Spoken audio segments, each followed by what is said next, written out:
Valiliğimiz koordinatörlüğünde, Milli Eğitim Müdürlüğümüz ev sahipliğinde başlatılan bir proje kapsamında bütün ortaöğretimlerde İngilizce sokağı yapma çalışmasına başlamış bulunmaktayız. Bunu da yapan ikinci okuluz. Ara tatilde zamanımızı nasıl değerlendirebiliriz diye düşündük. Öğrencilerimizle, öğretmen arkadaşlarımızla birlikte eğitime bir ses, bir nefes olmak adına böyle bir çalışmaya başladık.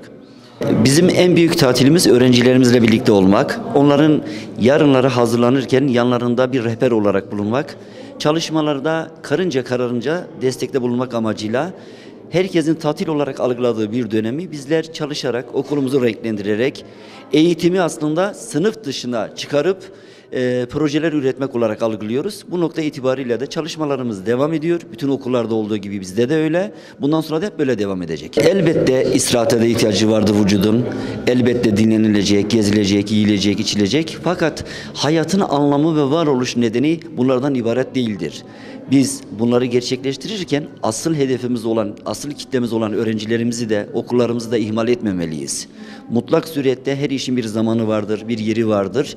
Çalışmak zamanı çalışmak diyelim, dinlenmek zamanı da dinlenmek diyelim. Ama hayat hep dinlenmekten de ibaret değildir.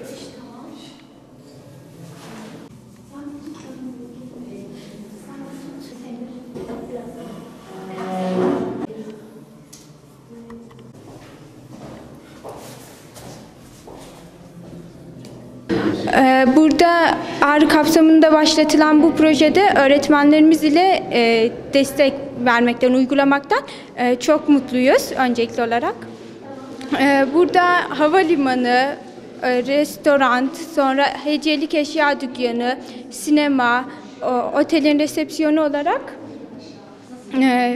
çizimlerimizi yapmış bulunmaktayız. Şu anda da boyuyoruz. İngilizcenin korkulacak bir dil olmadığını, görsellerle ve uygulamalarla daha akılda kalıcı olacağını bildiğimiz için böyle bir şey yaptık. Derslerden önce gelip burada uygulamamızı yapacağız ve görsel hafızalarla daha da bir oturtmayı düşünüyoruz.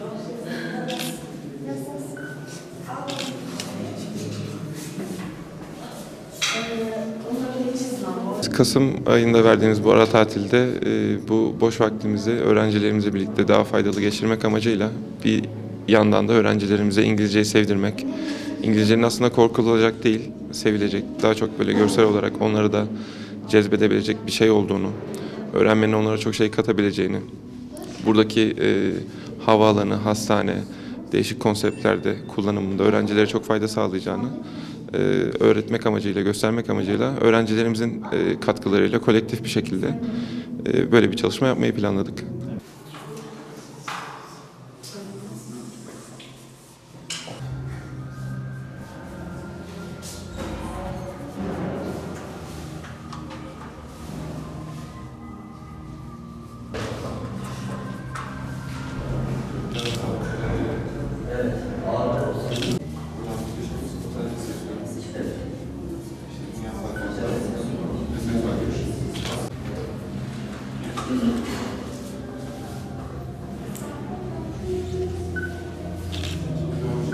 Öğrencilerimizin görsel algılarını daha çok geliştirmek amaçlı ve görselleri kullanarak İngilizcelerini daha çok ilerletebilmek, pratik yapabilmek amaçlı böyle bir projeye dahil olduk.